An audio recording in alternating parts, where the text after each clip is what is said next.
Stocks radar पे आज मंगलवार के टॉप 10 रख देता हूं आपकी स्क्रीन पे। पहला एचडीएफसी बैंक। वो एमएससीआई ने जो अपडेट्स अनाउंस करे हैं उसमें जो एक्सपेक्टेशंस थी उतने फ्लोज एक साथ नहीं आएंगे। पहला ट्रांच 1.8 बिलियन डॉलर्स के इनफ्लोज 30 अगस्त को जब एडजस्टमेंट एक्चुअली प्ले आउट होगा और उसके बाद नवंबर रिव्यू से पहले कंडीशन रखने के बाद अगर वो कंडीशन मीट होगी तो बचा हुआ 1.8 बिलियन का ट्रांच आएगा। थोड़ा सा slight disappointment. Adani group entities और उसमें भी खास तौर पे जैसे हम लोग चर्चा कर रहे थे Adani enterprises, Adani total, Adani energy रखिएगा रडार पे। एमएससीआई ने जो अदानी ग्रुप स्टॉक्स पे एम्बार्गो लगा रखा था वो लिफ्ट कर दिया, यानी कि फ्लोज अब यहां पे चैनलाइज हो सकते हैं। अच्छी खबर।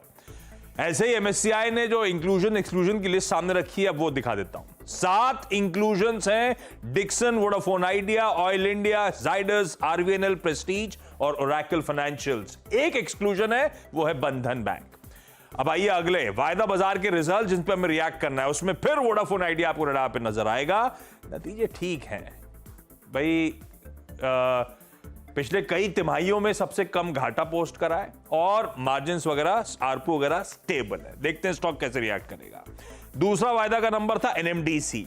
अच्छे नंबर्स हैं, एक्सपेक्टेशन से बेहतर है। मार्जिन्स करीब 620 बेसिस पॉइंट्स एक्सपैंड करे साल दर साल।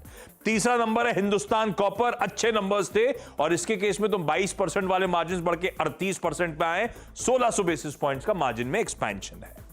अब उसके बाद कुछ सरकारी कैश वाले रिजल्ट्स रख देता हूं। हटको, आईआरएफसी अच्छे थे, आरसीएफ के दिक्कत भरे नंबर्स थे। कैश के और एक स्टॉक दिखाता हूं आपको नतीजों का। हैप्पीएस्ट माइंड फीके से नंबर्स थे जो हजता से चर्चा हुई। डॉम्स के नंबर्स अच्छे। सेनको और कैंपस एक्टिवेयर, सेनको अच्छे थे और कैंपस एक्टिवेयर में अभी भी वो दिक्कतें, मार्जिन कॉन्ट्रैक्शन है, रेवेन्यू मोमेंटम ठंडा है। कुछ खबरों वाले स्टॉक्स। लेमन ट्री नोएडा में एक होटल के लिए मैनेजमेंट के साथ करार करा है, प्रॉपर्टी मैनेज करेंगे। सारेगामा का लास्ट ट्रेड हुआ था यहां पे जिसमें अमनसा होल्डिंग्स ने चंक खरीदा। जिंदल स्टेनलेस, इसको इंपैनल करा गया ब्रह्मोस क्रूज मिसाइल्स के लिए रॉ मटेरियल सप्लाई करने के लिए। एचईजी की आज बोर्ड मीट है स्टॉक स्प्लिट पे और सुंदरम फास्टनर्स आज ब्लॉक विंडो में एक बड़ा ट्रेड प्ले आउट हुआ है। उसकी डिटेल्स नहीं है मेरे पास, लेकिन ये स्टॉक रडार पे रहेगा। और आज के नतीजों के साथ छोड़े जा रहा हूं। मेरे ख्याल से सीजन का लास्ट सबसे इंपॉर्टेंट दिन है रिजल्ट्स का। 3 निफ्टी और 9 वायदा बाजार की नंबर्स हैं जो आज अवेटेड। ओके, शुक्रिया आशीष इस पूरी चर्चा के लिए, सारे नंबर्स स्क्रीन पर रखने के लिए और प्राइस बिहेवियर उनका। अब आपकी स्क्रीन पे लेके आते हैं निफ्टी की ओपनिंग 24342 और बैंक निफ्टी 50,395 पे लगभग 1.5% नीचे। अनुज, अब लेवल्स टू वॉच कर रहेंगे दोनों इंडस्ट्रीज पे और ट्रेड अप्रोच। बिल्कुल विरुद्ध। देखिए, अब मैं जो सुबह कह रहा था कि गिफ्ट निफ्टी थोड़ा नीचे इसलिए दिखा रहा है क्योंकि वो एचडीएफसी बैंक का इम्पैक्ट आना था, वो शायद ज़्यादा इम्पैक्ट आ रहा है। एक बार निफ्टी और एचडीएफसी बैंक दिखा दीजिए पहले, उसके बाद स्ट्रैटेजी पर आएंगे। निफ्टी में जो हम खुल रहे हैं ये देखिए, अब करीब करीब 2% नीचे एचडीएफसी बैंक का कंट्रीब्यूशन होगा क्या फायर इस समय? अगर प्री ओपन का कंट्रीब्यूशन एक बार चेक कर लेते हैं, क्योंकि अगर 2% एचडीएफसी बैंक नीचे है और अगर इसका 10% का वेट अज्यूम किया जाए तो करीब करीब 50 point HDFC bank, 56 point HDFC bank की वजह से आ रहे हैं। तो ये इकलौता सिर्फ ये एक फैक्टर है जिसकी वजह से, अदरवाइज ग्लोबल क्यूज पॉजिटिव थे और शायद उसको कॉम्पनसेट बाकी स्टॉक कर रहे हैं, तो ये नेगेटिव रहेगा। खैर एनीवे, सपोर्ट आपका रहेगा, पहले रेजिस्टेंस बता देता हूँ। रेजिस्टेंस रहेगा 24,400 से 24,450 जो वेल डॉक्यूमेंटेड है 2 दिन से। 2 दिन का हाई 20 डे में और फिर 24,550 से 24,600 ऑप्शन बेस्ड, और सपोर्ट रहेगा 24,200 से 24,250 ऑप्शन के हिसाब से और कल का लो भी है, और फिर 24,000 से 24,100 चार्ट के हिसाब से। देखिए, बाय का जोन रहेगा 24,275 से 24,325 और ऐड का जोन रहेगा 24,200 से 24,275।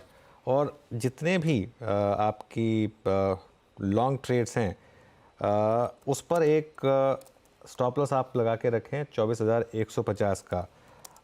जहाँ तक बात अपसाइड की है, अगर कोई लेवल फेल हो रहा है वो होगा 24,400 24,450 के आसपास का, बेसिकली 20 डे मार्क के आसपास का वो लेवल है।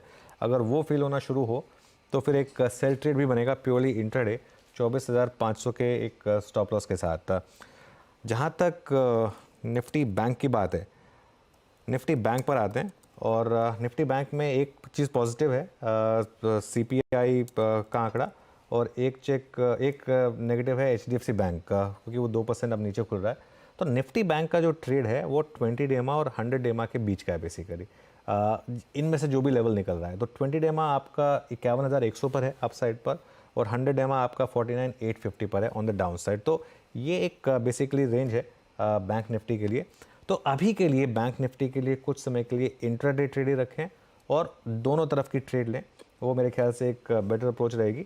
49,850 से लेकर 51,100 की एक रेंज है, इसको आपको स्मार्टली बेसिकली प्ले अप करना है।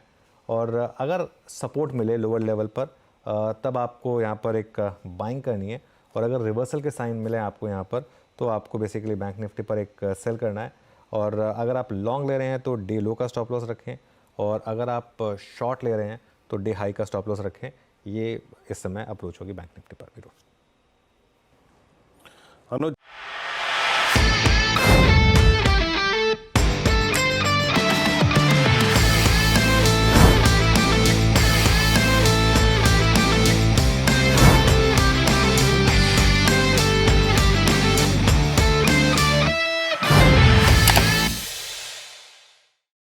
बता दें कि मनी कंट्रोल पर दिए गए विचार एक्सपर्ट्स के अपने निजी विचार होते हैं। वेबसाइट या मैनेजमेंट इसके लिए उत्तरदायी नहीं है।